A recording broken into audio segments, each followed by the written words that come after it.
A v rámci oblastního kola mladých cyklistů si chomutovské děti procvičovaly své dopravní dovednosti.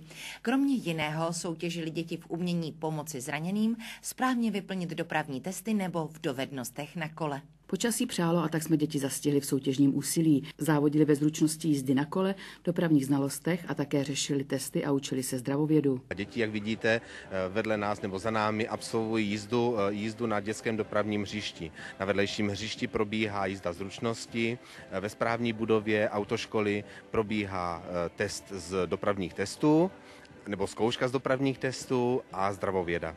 Dá se říci, že se děti v této soutěži naučí například, jak budou v budoucnu řídit automobil? Věřím tomu, že tato akce je naprosto senzační v tom, že těm dětem vysvětlují praktické věci, ať je to od toho prvního pomoct někomu v nouzi, zastavit krvácení, jak si počínat, poznávat dopravní značky a jak se vůbec chovat v provozu. A pak jsme se šli podívat, jak se probírá zdravověda, například dýchání z úst do úst, nebo také se nacvičovala stabilizovaná poloha zraněného. V jiné třídě se zase luštily dopravní testy. Bylo to těžké?